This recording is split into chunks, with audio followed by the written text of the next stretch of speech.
Nos ha llegado una duda a través de correo electrónico sobre un ejercicio de microeconomía, concretamente de teoría del consumidor, en el cual nos dicen que un individuo posee una renta de 38 unidades monetarias y que se enfrenta a unos precios de los bienes, el precio del primer bien P sub x igual a 2 y el precio del segundo bien P sub y igual a 1. Realmente el ejercicio que me han mandado, en lugar de llamar a los bienes x e y, los llamaban x sub 1 y x sub 2. Pero yo prefiero utilizar siempre x e y por comodidad, por no arrastrar demasiados subíndices. ¿Sabéis? Luego es muy fácil tener algún tipo de error o algún fallo en algún punto porque tienes demasiados subíndices, superíndices, demasiada notación, ¿no? Siempre intento evitar ese tipo de cosas.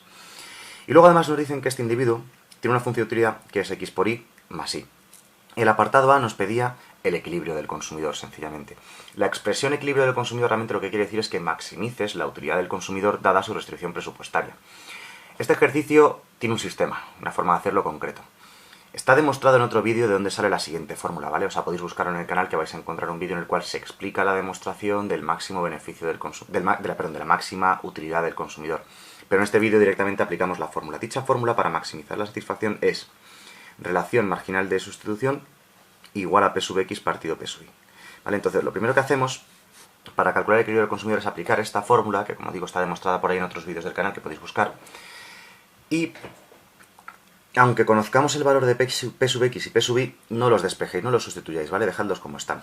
Lo que vamos a hacer es obtener la relación marginal de sustitución, que se calcula como utilidad marginal de x partido utilidad marginal de y.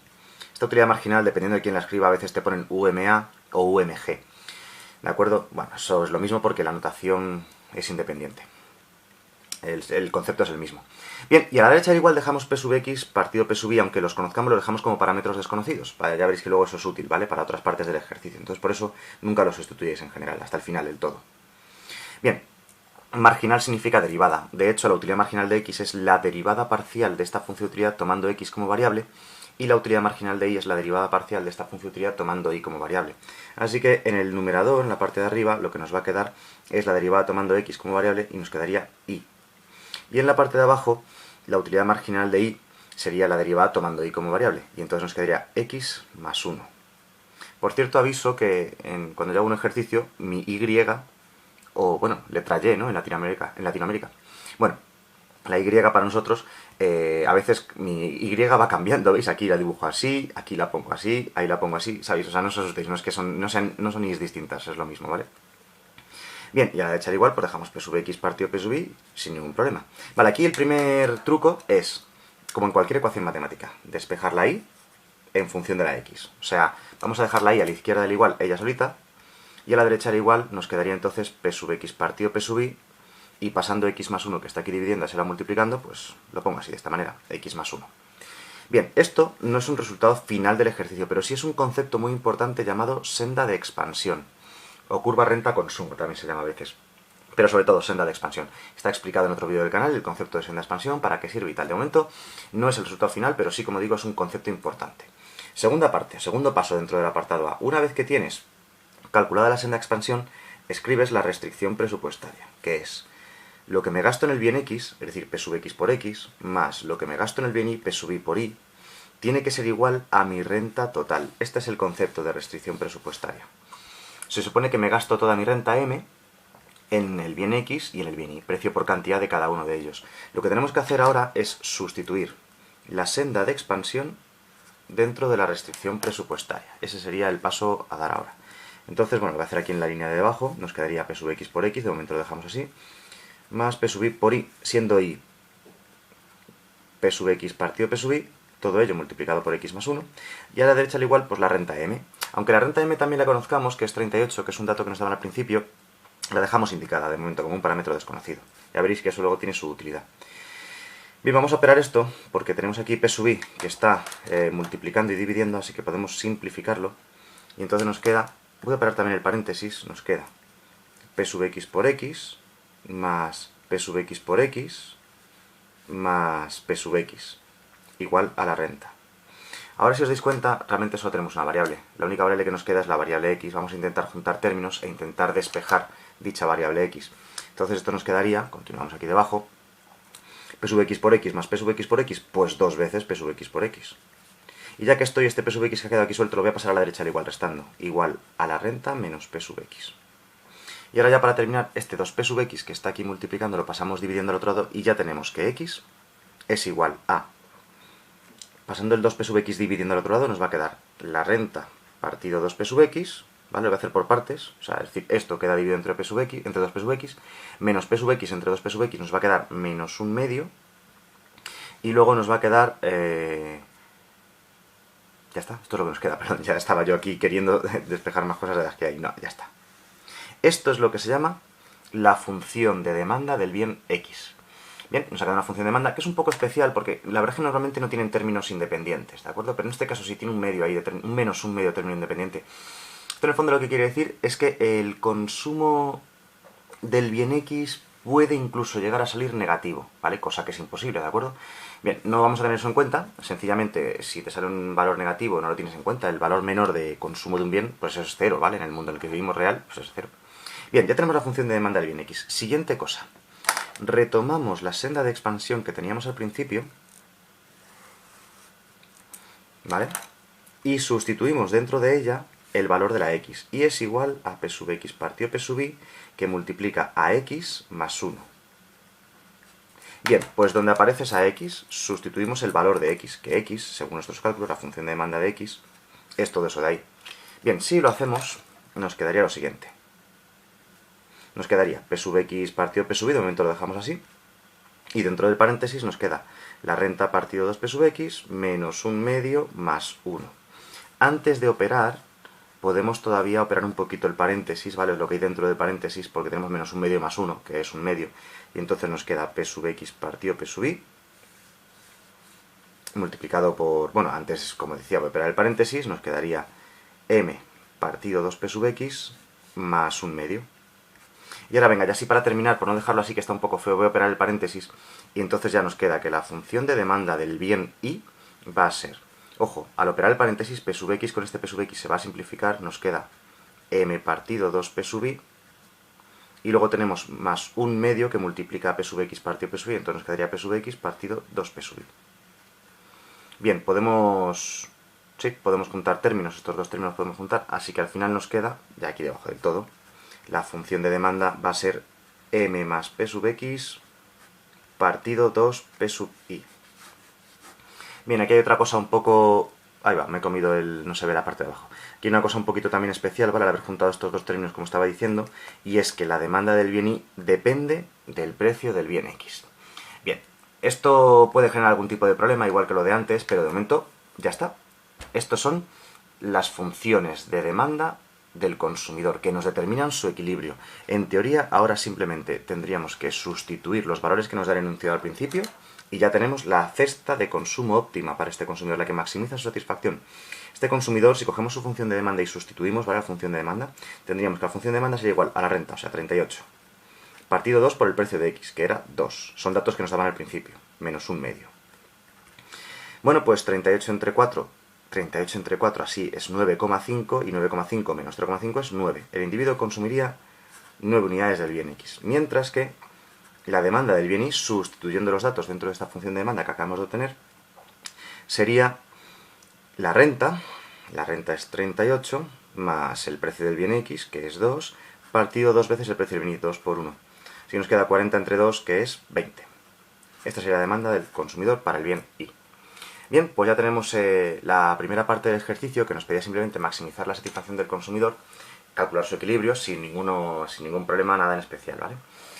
Bueno, el ejercicio tiene una segunda parte, un apartado B. Dicho apartado B lo que nos dice es que imaginemos que se establece una subvención sobre el consumo del bien X del 50%. No lo decían, pero obviamente si el precio del bien X es 2 y me subvencionan el 50% de su precio, el precio del bien X se queda en 1, ¿de acuerdo?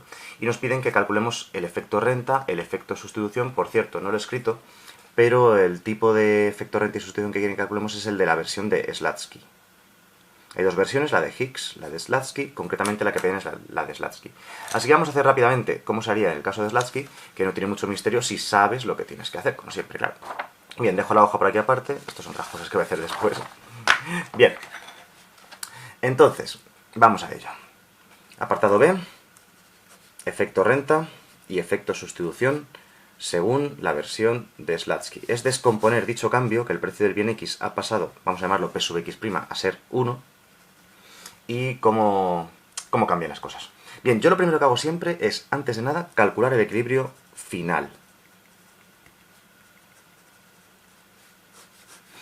El equilibrio inicial ya lo sabemos, lo hemos calculado antes, lo recuerdo. El equilibrio final, en el ejercicio, en el apartado A, han sido consumir 9 unidades de X y 20 unidades del bien Y.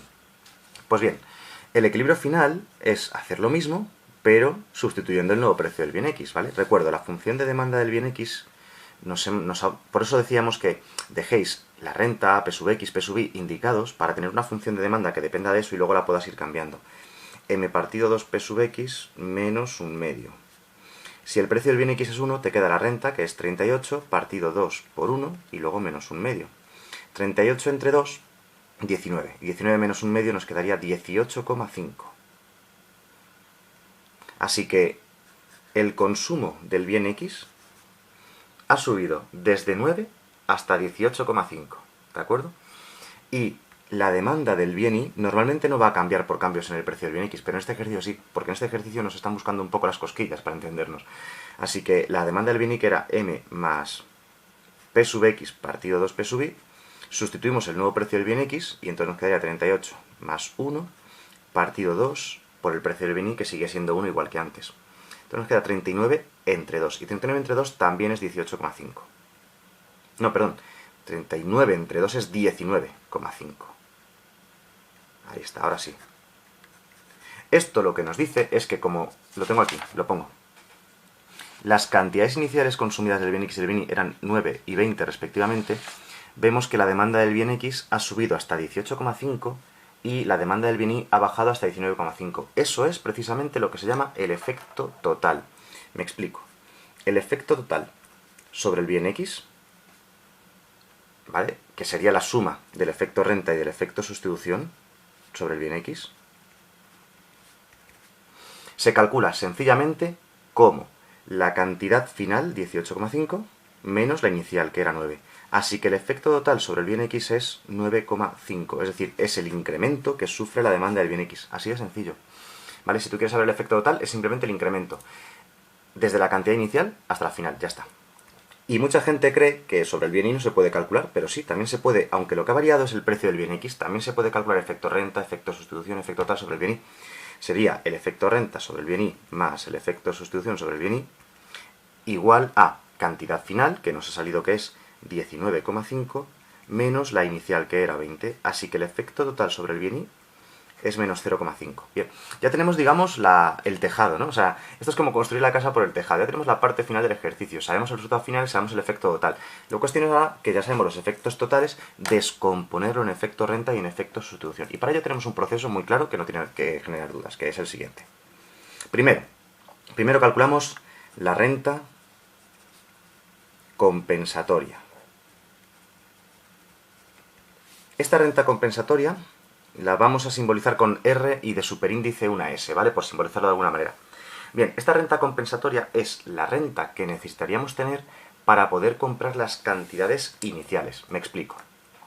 La renta se calcula en general como precios por cantidades, ¿no? Entonces, para los... ¿qué renta necesitaríamos, como decía antes, para comprar las cantidades iniciales, pero con el nuevo precio? Bien, pues ¿cuál es el nuevo precio del bien X? El nuevo precio del bien X ahora es 1. ¿Y cuál era la cantidad inicial del bien X? La cantidad inicial era 9. Más el precio inicial del bien Y, que no ha cambiado, sigue siendo 1, por la cantidad inicial del bien Y, que era 20. O sea, para comprar las cantidades iniciales, la renta que necesitaríamos sería solo de 29, ¿vale? Esto es lo que se llama la renta compensatoria. Es la renta que dejaría el individuo comprando las cantidades iniciales. Recuerdo una cosa, o sea, lo voy a buscar por aquí. La renta inicial que nos había dado el enunciado era de 38 unidades monetarias y la gastábamos toda en comprar, como hemos visto al final, 9 y 20 unidades de X y Y respectivamente. Pues bien, para comprar las cantidades iniciales, ahora ya solo necesitamos 29 porque el precio del bien X, que lo tenemos por aquí, el nuevo precio del bien X ha bajado hasta 1 debido a esa subvención. Bien, ese es el primer paso, la renta compensatoria. Perfecto. Una vez que tenemos calculada esta renta compensatoria, ahora lo que tenemos que hacer es calcular qué cantidad de X e Y demandaría el individuo con esa renta compensatoria y el nuevo precio. Me explico. La demanda del bien X que vamos a obtener ahora, se le suele poner un subíndice de ES de efecto sustitución. Es como el paso intermedio, es lo que se llama el efecto sustitución. Por cierto, el tema de efecto renta, efecto sustitución, efecto total es un tema complejo. Podéis encontrar más vídeos en el canal en los que yo explico paso a paso el porqué de estos cálculos y todo esto, ¿de acuerdo? O sea, esto no es tan sencillo. Buscad en el canal otros vídeos más explicativos de lo que es el efecto renta, el efecto sustitución, la versión de Slutsky, la versión de Higgs y un poco todo. Aquí estoy yendo un poquito al grano, aunque este es el proceso que tenéis que aplicar exactamente. Si veis que algo que no os cuadra o que queréis entender mejor, buscad esos vídeos. Y si no queréis entenderlo mejor y simplemente queréis saber hacerlo, con este vídeo es suficiente.